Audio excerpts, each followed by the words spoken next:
A chief executive sits trapped in his own office. There's a crowd of striking workers shouting outside his window, and the clock is counting down to complete financial ruin. The company holds multi-million-dollar contracts that are rapidly approaching their delivery deadlines.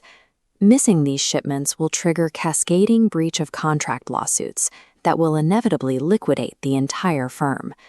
Yet, in the final moments before collapse, this man, someone who commands vast corporate resources, isn't calling his lawyers or his bankers. He's staring at a crumpled, seemingly worthless scrap of paper with a handwritten phone number. The infrastructure he built to protect his interests is now the very thing boxing him in. To survive this, he has to look past his balance sheets and toward a resource he previously considered worthless. Months before the strike, this CEO walked the same route to his office every morning. He moved with the absolute certainty of a man who controls his environment, completely insulated by his net worth. Every day, he passed a destitute man selling pens on the sidewalk. He would consistently drop a large banknote into the man's hands, but he always refused to take a pen in exchange.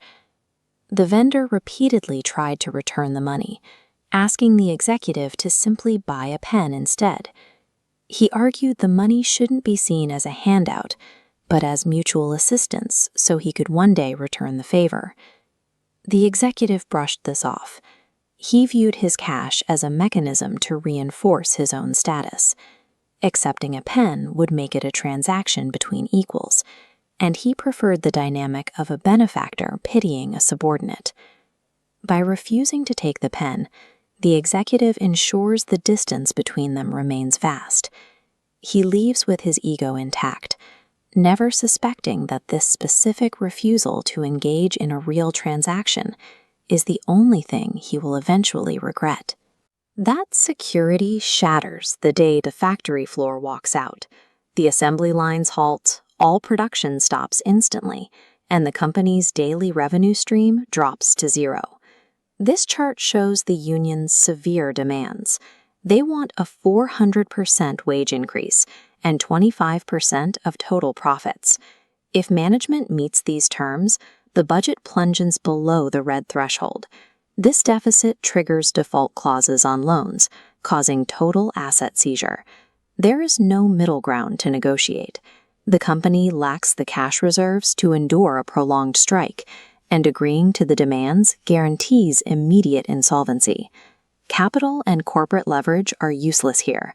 The executive is trapped in a systemic gridlock that requires a currency of influence he simply doesn't possess. Walking his usual route the next morning, the executive is entirely consumed by his impending bankruptcy. He walks right past the street vendor, entirely forgetting his daily display of wealth. The vendor notices the distress and asks if he can help. The executive scoffs, his class prejudice completely intact, telling the man that a street peddler cannot possibly solve a multi-million-dollar corporate crisis. But the vendor quietly writes down a phone number and hands over the scrap of paper. He gives one instruction: call the handwritten digits and say, "Damn sir said this." Desperate, the executive dials the number from his office and repeats the phrase. The voice on the other end confirms the problem is handled. Within 2 months, the workers return unconditionally. The orders ship on time, and the company secures massive profit. The man who couldn't afford meals dictated the terms for a $100 million labor dispute. The executive's money didn't settle the strike. The vendor's name did. With his wealth intact, the executive returns to the street corner to properly compensate the vendor who saved him, but the spot is empty. He visits every day, and every day the corner remains abandoned. He calls the mysterious phone number again, demanding to know who Damn Sir is. He is given an address. It leads him away from the streets and straight into the lobby of a sprawling, high-end corporate headquarters. An officer points him toward the wall. There, framed in an imposing oil painting, is the exact face of the impoverished street vendor. The officer explains Damn Sir is not a beggar. He actively assumes a position of complete vulnerability on the streets to locate people on the verge of breaking.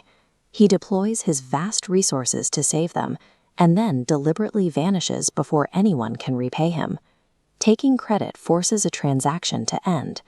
By erasing himself from the equation, Damn Sir ensures that the accumulated goodwill cannot be returned to its source, forcing it to look for a new outlet. Years pass. The executive sits in the same office, but now he keeps that scrap of paper on his desk, waiting for the moment the cycle continues. Then his phone rings. It's an unknown number. A trembling, desperate voice on the other end simply says, "Damn Sir said this." He realizes the debt he incurred on the sidewalk was never meant to be paid backward to the man who saved him. It was meant to be carried forward to the next person in freefall. Goodwill functions as a chain of obligation, intended to move forward rather than return to its source. Eventually, the phone rings, and the debt is finally paid by passing it on.